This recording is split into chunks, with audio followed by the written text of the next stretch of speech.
프론트엔드 마스터 클래스 시작을 해보도록 하겠습니다.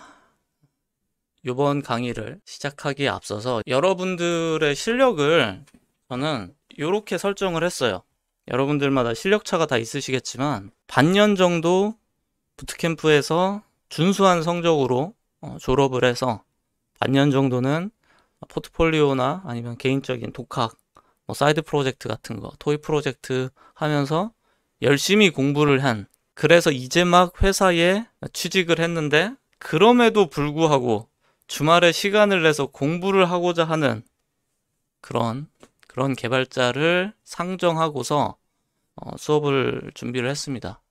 그래서 만약에 여러분들이 이제 제 수업을 듣는데 쉽다, 그러면은 제 기준에서는 여기 실력보다는 위에 계신 분들인 거예요. 뭐 2년차, 3년차가 강의를 듣기 때문에 좀 쉬우실 수 있고, 그런 경우에는 만약에 어렵다, 어려워도 괜찮습니다. 어려울 수밖에 없을 내용들이 많아서 어려워도 괜찮습니다. 제 생각에는 개발 공부를 잘 하시려면은 이게 왜 나왔는지를 잘 아셔야 돼요. 왜 나왔는지를 모르면은 소위 말하는 바퀴를 2번 발명하는 상황이 나오거든요. 대표적인 예가 이제 유즈 스테이트 같은 거 얘기예요. 많은 개발자들이 JS 공부하고 리액트 공부하고 나서 공통적으로 하는 말이 그거예요. 왜 유즈 스테이트에 getter setter를 써야 되나요? 그냥 let a는 0 이렇게 넣었다가 필요할 때 a는 10 이렇게 바꿔서 쓰면 안 됩니까? 이런 얘기를 다 한 번씩들 해요. 이게 왜 그러냐면은 이 유즈 스테이트가 나오게 된 배경을 정확히 모르면은 이렇게 하면은 되지 않을까 하고서 엉뚱한 결론에 이를 수가 있습니다. 그걸 방지하기 위해서 우리가 예전에 선배 개발자들이 겪었던 불편함들이 있거든요. 그 불편함들을 알아야지 지금 나온 기술들, 지금 나온 스펙들이 왜 생겼는지에 대해서 정확히 설명을 할 수가 있어요. 그렇기 때문에 모든 개념들이 사실상 연결이 되어 있어요. 이 연결이 된 게 제일 중요한데, 밑도 끝도 없이 이게 하나가 나왔으니까 이걸 배워야겠다, 이게 신규 스펙이니까 이거 써야겠다, 이거는 별로 의미가 없습니다. 그래서 여러분들이 제가 연결되는 이런 선이 되는 구조로 설명을 하는 이유가 개념이 다 연결되어 있거든요. 용어나 단어나 그리고 뭐 신규 스펙들이나 함수나 이런 게, 그래서 이 연결되는 구간들을 보시는 게 아마 공부에 되게 도움이 많이 되실 겁니다. 그래서 여러분들이 이제 8주간의 강의를 다 마치면은 여러분들은 다음에 달라진 모습을 경험을 하시게 될 거예요. 일단 코드 패턴을 아시게 될 겁니다. 코드를 보자마자 이거는 어떤 패턴으로 만들어졌구나, 이거는 싱글턴이구나, 이거는 빌더구나, 아니면 이건 프락시구나, 아니면 이건 전략 패턴이구나, 아니면 패턴들을 쭉 보고서 어떤 구조로 됐는지를 알면은 코드를 작성한 개발자의 의도를 더 선명하게 알 수 있겠죠. 왜냐면 패턴마다 의도가 정해져 있거든요. 대표적인 의도가 정해져 있다 보니까 우리가 패턴을 한다는 거는 그거에 대한 구조를 빠르게 인식하는 것도 좋지만은 개발자가 어떤 의도로 작성했는지도 코드에 녹여낸 겁니다. 그리고 이상한 코드를 보면은 이제 수정을 해주고 싶으실 거예요, 앞으로는. 그리고 그 대상 중에는 본인의 과거의 자신의 코드도 포함이 될 겁니다. 내 과거 코드를 보면은 고치고 싶은 게 많이 보일수록 많이 성장한 거예요. 여러분들이 제 강의를 보면서 제가 개인적으로는 이제 패턴 공부만 끝나도 한 1, 2주 정도만 지나도 아마 바꾸고 싶은 그런 과거의 코드들이 되게 많아지실 거라고 생각을 합니다. 결과적으로 내가 내 자신을 업그레이드 하는 과정이니까 성장을 한 거죠, 그만큼. 그리고 아무도 안 시켰는데 여러분들은 코드를 최적화하려고 애쓰실 거고요. 그리고 추상화하거나 캡슐화 하는데 작업을 많이 사용을 해보시게 될 겁니다. 이런 게 저는 마스터가 되는 과정이라고 생각을 해요. 본인의 코드를 보고서 아쉬운 점들이 계속 나타나는 거예요. 아쉬운 점들이. 그러면 그걸 바탕으로 더 좋게 하면 어떻게 할까? 그런 것들을 고민을 해보시면 되겠다. 그러면 1장 자바스크립트 심화 부분부터 가봅시다. 자바스크립트 심화에서 제일 기본적으로 나와야 되는 게 이 런타임이라는 거예요. 런타임은 자바스크립트가 어떤 동작으로 작동이 되는가, 작동 순서에 대한 개념이에요. 그러니까 펀더멘탈 중에서도 가장 펀더멘탈이고, 그리고 이걸 모르면은 나머지 얘기가 다 부질없어집니다. 그래서 제 강의를 종종 필요한 부분만 보면 안 돼요 라고 물어보시는 분들이 있는데, 아이러니하게도 이 런타임을 모르면은 메모리를 최적화하거나 아니면은 함수가 어떤 순서로 동작하는지를 정확히 인지하지 못하고 코드를 짜다 보니까 엉뚱한 삽질을 계속하는 경우가 많습니다. 그래서 런타임부터 배우는 게 맞습니다. 제일 먼저 배워야 되는 게 콜스택이라는 개념이에요. 콜스택. 자주 들어보셨을 텐데 이걸 한국어로는 호출 스택이라고 합니다. 우리가 콜스택을 얘기를 하려면은 자바스크립트가 갖고 있는 특징을 생각을 해야 되는데, 자바스크립트는 제일 중요한 게 단일 스레드 프로그래밍 언어예요. 그래서 한 번에 무조건 하나의 작업밖에 못한다. 이게 매우 중요한 요인이에요.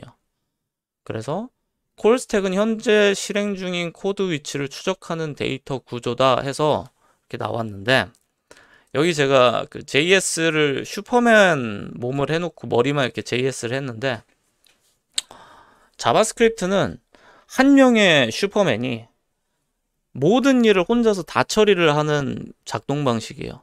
단일 스레드라는 게 그런 의미예요. 한 명이 모든 힘과 퍼포먼스와 컴퓨팅 파워를 다 전달받아서 얘가 다 하는 거예요. 하나의 스레드가 다 하다 보니까, 바꿔 말하면 이 하나의 스레드가 뭔가 문제가 생기면은 시스템 전체가 멈춰버리는 그런 상황이 생기는 겁니다. 그래서 이걸 뭘로 표현하냐? 자바스크립트에는 호출 스택이 단 하나만 존재한다. 단 하나의 프로세스만 갖고서 이게 순차적으로 이루어질 수밖에 없어요. 그리고 동시에 여러 작업을 병렬로 기본적으로는 처리할 수가 없어요. 근데 이거를 병렬로 처리하고 싶어서 병렬 처리를 모사한 게 이제 웹워커 같은 겁니다. 그리고 이 동시성, 동기성으로만 작동이 되기 때문에 이걸 해결하기 위해서 비동기 기능, 이후 배울 콜백이나 프로미스, 그런 것들도 이제 나오게 된 거고요. 그리고 함수가 호출될 때마다 스택에 쌓여서 실행이 완료되면은 스택에서 제거가 되고, 그래서 이거를 우리가 이 리퍼, last in, first out 원칙이다. 그래서 후입 선출, 나중에 들어온 게 먼저 빠져나간다 라고 표현을 합니다. 그래서 단 하나의 그 메인 스레드로만 작동되기 때문에 블로킹 연산이 생기는 순간 끝나요. 그래서 예를 들면 우리가 리액트나 넥스트나 똑같은데, 단 하나의 프로세스가 무한한 메모리를 먹는 그런 상황들이 있죠. 가령 인피니티 스크롤러가 잘못 작동돼 가지고 계속 백엔드에다가 요청을 한다든지, 아니면 디펜던시 잘못해서 무한 루프 걸리든지 하면 그런 경우들도 있고, 또는 하나의 동기적 작업이 너무 길어지게 되면은 그때가 이제 블로킹이 생기는데, 예를 들어서 여러분이 서버에서 어떤 데이터를 받아야만 렌더링이 되는 그런 프로세스를 돌린다고 해봅시다. 그럴 때는 이 프로세스가 끝나기 전까지는 나머지는 아무런 동작을 못해요. 아무런 동작을 못하다 보니까 이 전체 실행이 차단되는 그런 현상도 있습니다. 여러분들이 흔히 경험하시긴 힘든데 use state에 이제 set state, 이제 use state 이런 식으로 돼 있잖아요. 여기서 보이는 이 세터가 대표적인 동기 연산이에요. 동기적 작업이에요. 그래서 예를 들면 이 set에다가 엄청나게 방대한 메모리를 저장하는 그런 굉장히 코스트가 큰 연산 상태 처리를 넣어버린다고 해봅시다. 그러면 리액트는 이 단 하나의 동기 명령으로 인해서 멈춰버려요. 왜냐? 우리가 이 중간상에 접근할 수 있는 그런 메서드나 이런 게 없기 때문이죠. 이 스테이트가 처리될 때 우리가 이 중간에 처리되고 있는 상황을 모니터링할 수 있거나, 아니면 이거에 중간에 개입해가지고 멈출 수 있게 하거나 이런 거 하기가 매우 어려워요. 그러다 보니까 이러한 동기적 연산, 블로킹 연산이 이제 생기게 되면은 전체 시스템이 멈춰버리니까 그럴 때 이제 매우 조심해서 해야 됩니다. 대표적으로 이제 무한 루프나 동기적 읽기가 주요하다. 그래서 자바스크립트는 하나의 큰 박스, 뭐 그릇 같은 게 있는데 이 그릇에 함수를 하나하나 이렇게 순서대로 넣는 거고요. 그리고 맨 마지막에 넣은 것부터 밖으로 나온다. 이거를 코드로 설명하면은 이래요. 예를 들면 여러분들이 이제 메인 스레드가 이렇게 있다고 해봅시다. 메인 함수가. 그래서 메인 함수를 이렇게 실행을 했어요. 이 상태는 뭐냐면 empty 스택에서 1번 푸시 한 번만 한 상태예요. 메인이라고 하는 함수만 하나 푸시된 상태예요. 근데 이 상태에서 만약에 const a는 해가지고 이 a라는 함수가 메인이라는 함수 안에서 실행이 된다고 해봅시다. 그러면 스택이 어떻게 쌓이나? 맨 아래 메인 스택이 쌓이고요. 그리고 그 위에 a라는 함수가 스택으로 쌓입니다. 그럼 a가 끝나야지만 이게 끝나기 전까지는 메인이라는 함수는 계속 스택에 남아 있어요. 이걸 다른 말로 뭐라고 하냐? 메모리를 차지하고 있는 거예요. 그러다 보니까 이 A 위에 B라는 걸 넣을 수도 있겠죠. A 안에서 실행되는 B 함수가 있을 수도 있고요. B 안에서 실행되는 C 함수가 있을 수도 있고 그 위에 D 해서 쭉쭉쭉쭉 수많은 함수들이 계속 쌓일 수 있어요. 그러면 이 함수들이 계속 쌓이다 보면은 여기에 있는 이게 메모리가 해소되지 않고 계속 누적이 되죠. 계속이 누적되는 거예요. 이 위에서만 돌고 있지만 얘네들은 메모리가 해제되지 않은 상태로 계속 남습니다. 그래서 이러한 상태를 뭐라고 부른다? 다들 아시겠지만 이제 스택 오버플로우라고 하는 겁니다. 그래서 대표적으로 자바스크립트에서 생길 수 있는 그런 에러 상황이 스택 오버플로우가 되는 거예요.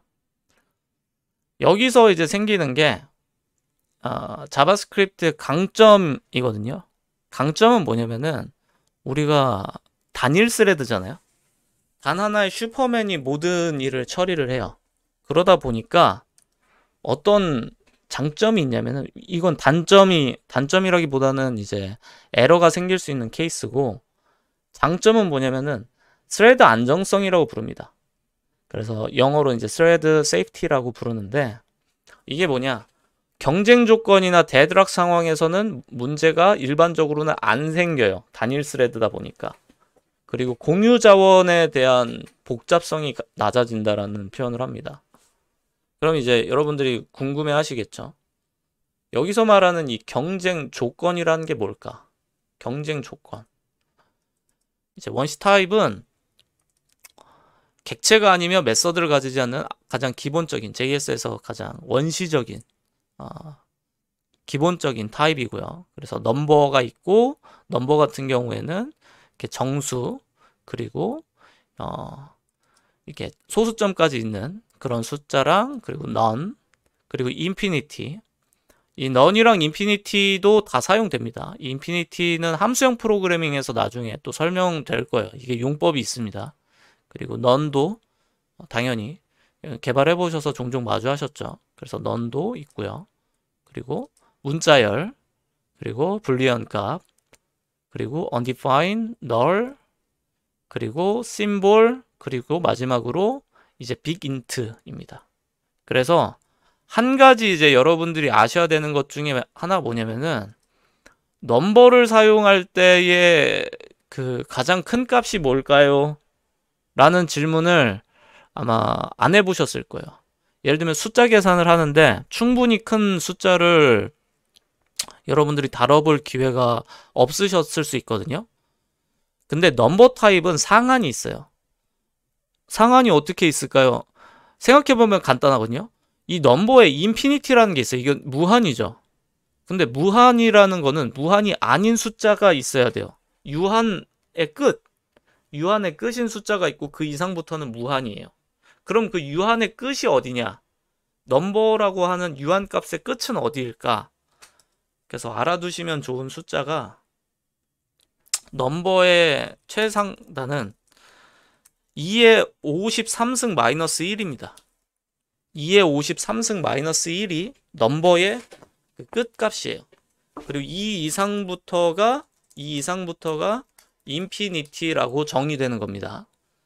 참고로 이게 이제 메모리를 차지하는 양이거든요.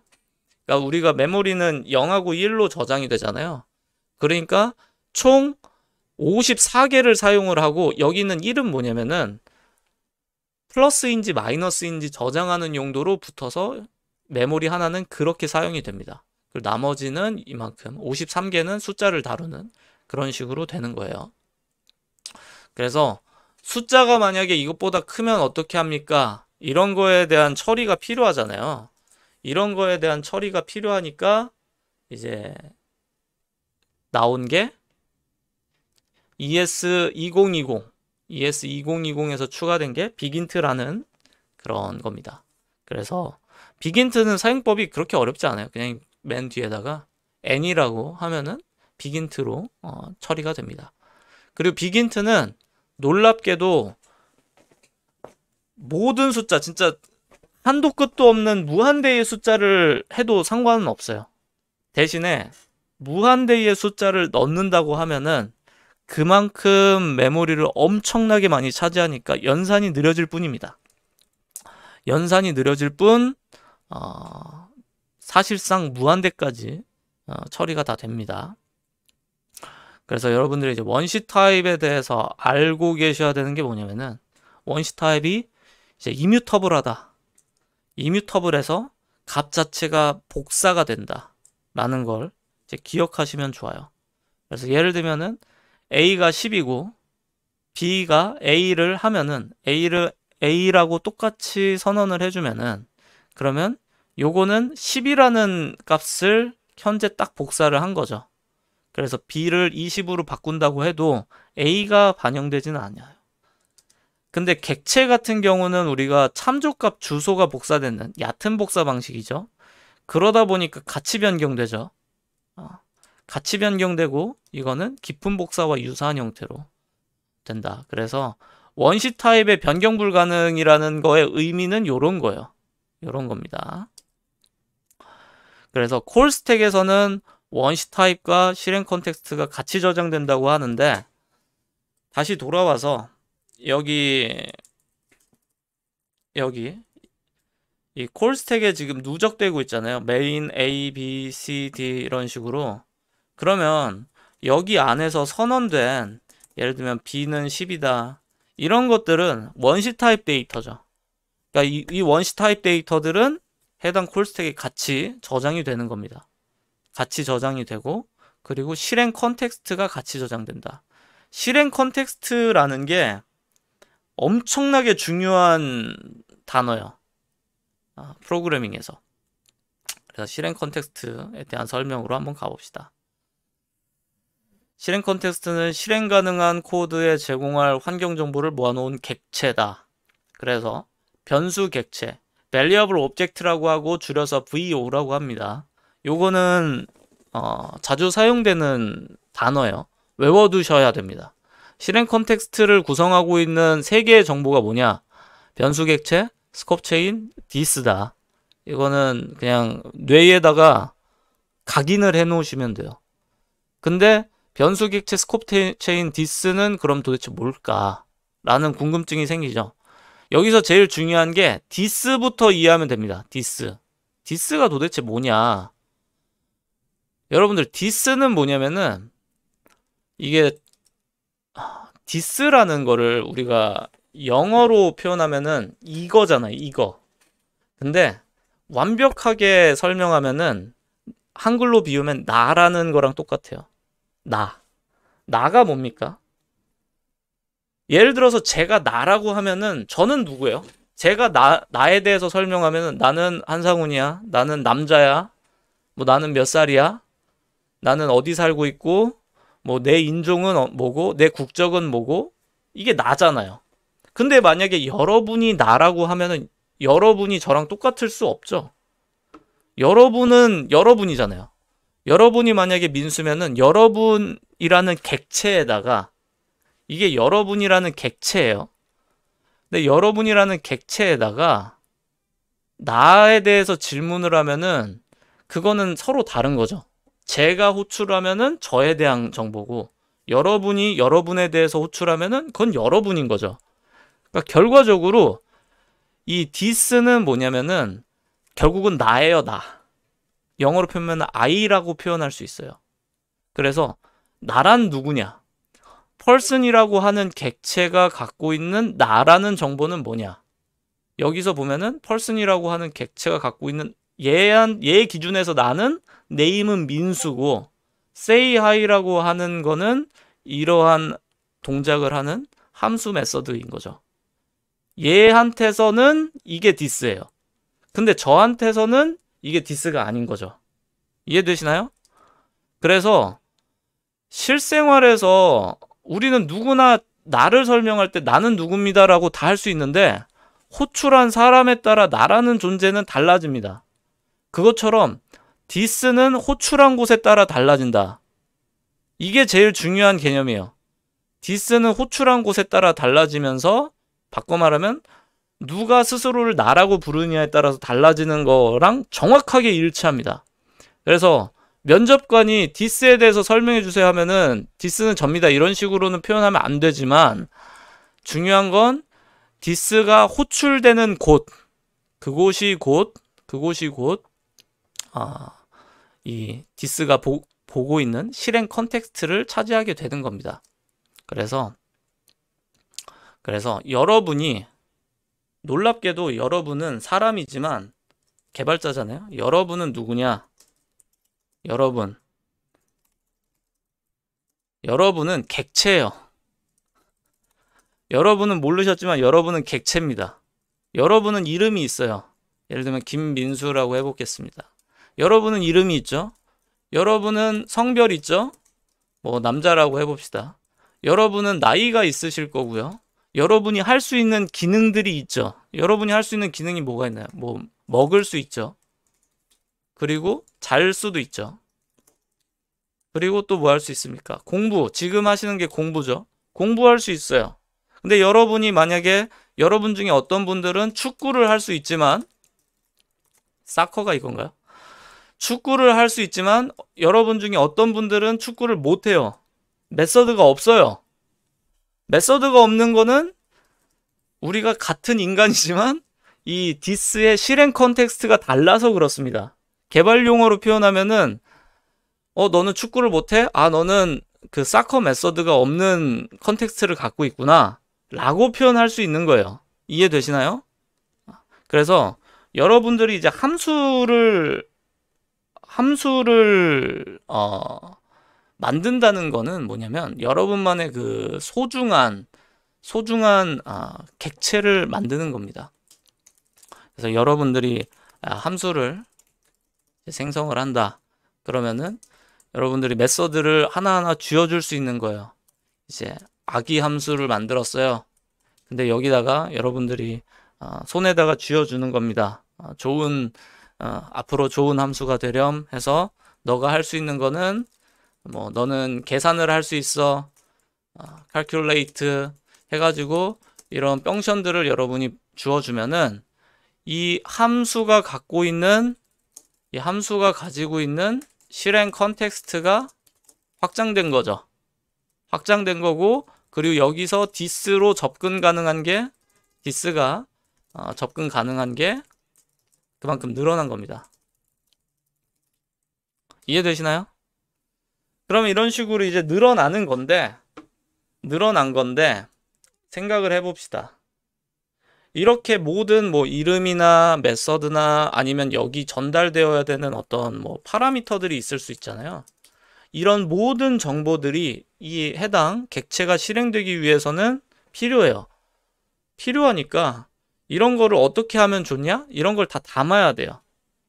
코드가 실행되기 위해서는 담아야 되잖아요. 그걸 뭐라고 하냐? 그걸 변수 객체라고 부르는 거예요.